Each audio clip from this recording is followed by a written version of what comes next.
Hello, and welcome to Which iPad is Right for You? Price, Power, and Size. I am Joel Sharpton, Chief Editing Officer for Pro Podcasting Services and the headmaster of Pro Podcasting School.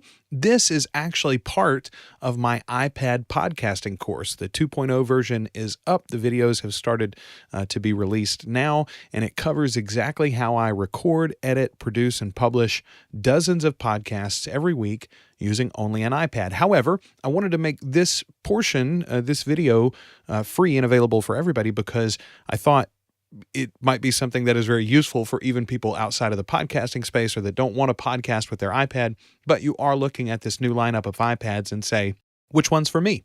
So let's look which one is for you. As of spring 2019, this is our iPad family line. The standard iPad, the top left one, that iPad is 9.7 inches. It's pitched mostly at education clients now and the price-sensitive consumers. It starts at just $329, so it's the cheapest iPad available. Then you have in the middle at the top the iPad mini. This is a 7.9-inch device aimed at those that want the smallest form factor available. You have the iPad Air at the top right. That's a 10.5-inch device, so larger than the classic iPad, smaller than the new iPad Pros. This is really the iPad that I think is for most consumers. Most people who are looking at the tablet space who want an iPad in their life, the 10.5-inch iPad Air is probably the right device for most of you. And then finally at the bottom, you've got the two iPad Pro models, 11-inch and almost 13 inches, 12.9 inches exactly. This is our full lineup. These iPad Pros in particular are for folks who really want a powerhouse in a tablet form factor. The iPad for so long was just one thing, with the only choice coming in color or storage capacity. It's now a family of products, which begs the question, which one is ideal for you, and particularly for those of us like me that want to podcast using your iPad? Let's look at the iPad mini first. It's a very popular device for kids and businesses that use, mobile sales portals or terminals. Lots of great uses for this device. Even if you have a different iPad, there might be a reason why you want to have the multi-pad lifestyle, so to speak. The new version of this iPad mini has been updated with a really decent processor. This A12 processor is the same chip that powers the iPhone XR and the XS. It's just a few months old, this processor is. The form factor is very reliable, though. This is something that Apple has been making for years, so you get the advantage of that. You have the Lightning port as well as the dozens of cables that you probably already have to fit that Lightning port and adapters for it as well. The headphone jack is available in this model, too, for audio in and out. So there is one advantage for potential podcasters in this sort of quote-unquote older form factor. Touch ID is still in this device as well for security. It maxes out at 256 gigs as far as storage support, and now includes support for the first generation Apple Pencil. The standard iPad, I mentioned earlier that this device is aimed at education customers often. It comes with the A10 processor, which is an older processor. This is the chip that originally powered the iPhone 7. It's a slightly less powerful version of the chip that was in the iPad Pro Generation 2 devices. So again, it's no slouch, but it is not cutting edge like some of the others. And again, the same form factor that you've been familiar with for years and years, that 9.7-inch screen. It's got the headphone jack, the Lightning port, Touch ID as well, maxes out at 256 gigabyte capacity, and supports the Pencil first generation. The iPad Air, so this is actually a new device, but it slots in to replace or fill in the gap, I should say, between the low-cost iPad and the Pro models with some accessories. It's hard to get those iPad Pros under $1,000. So this is that price point and form factor that's going to come in right in between. The new iPad Air uses the same processor as the new iPad mini and the iPhone XR and XS, so it's just slightly less powerful version than the chip that is in the current iPad Pros.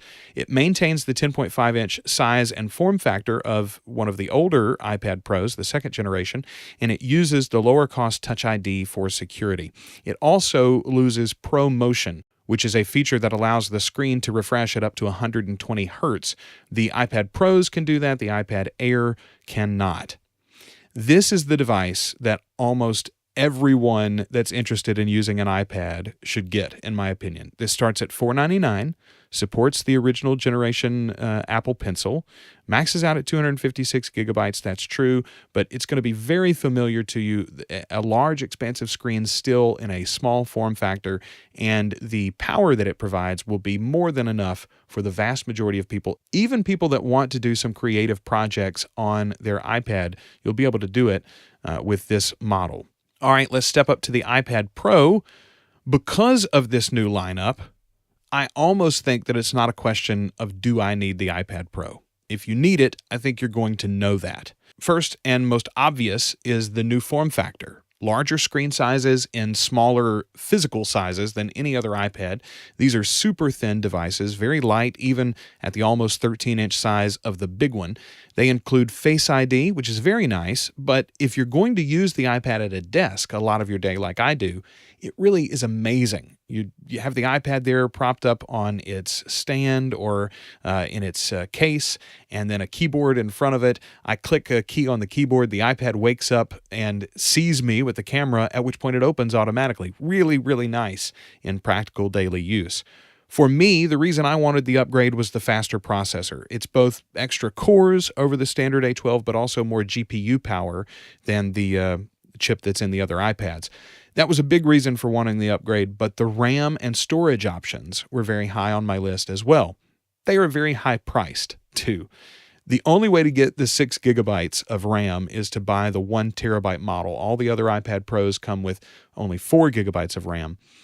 However, to get that 6 gigabyte of RAM and 1 terabyte worth of storage space, it's basically impossible to keep the price under $2,000. I mean, it is right there knocking on the $2,000 door.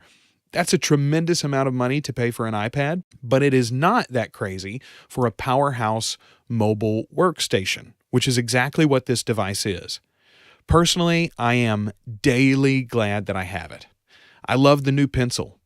I enjoy Face ID, the larger screens, the extra horsepower. That means that this device will last me as a production machine for years and years to come.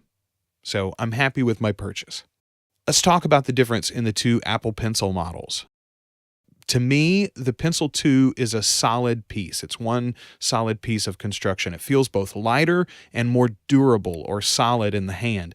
It also charges magnetically when attached to the new iPad Pros, whereas the first-gen model uses the Lightning port on the end to charge, either by plugging in directly to the iPad, which has always seemed very awkward to me, or by using an adapter that comes in the box and a standard Lightning cable. Either one of those works fine. And it's not that there's any a year and a half of using the Apple Pencil on a regular basis, I never broke it. I never had an issue with charging it with the iPad. It is just slightly less convenient and a little ungainly. You'll notice here that you also get an extra tip in the original generation Pencil box. You don't get those extra tips anymore included in Gen 2. Like the iPads that support these pencils, though, the Gen 2 model is more expensive. That's justified by Apple, theoretically, by the ease of charging, the fact that it has that natural place to live connected to your iPad Pro. You just attach it by magnet and it stays there. Also, the fact that it's got a touch-sensitive flat side, you can see in this image, that allows for a tapping gesture in software. Most apps use this to simply switch between tools or palettes, but personally, I love its use in Ferrite Recording Studio to pause and play my audio as I'm editing. It really does make editing more efficient. I would love to see more of that sort of thing in the future. Particularly, I'm in the give it a button camp. Let's have a Pencil Gen 3 in a few years with a button you can press to activate shortcuts and more on.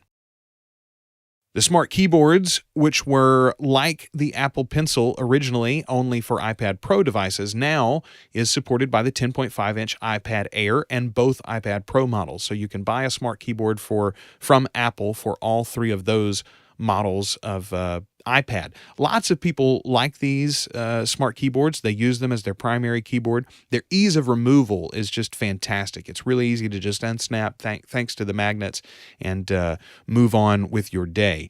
That makes switching modes in your tablet much simpler. The Bridge keyboard is going to be my suggestion for you to check out, and it's one that I love.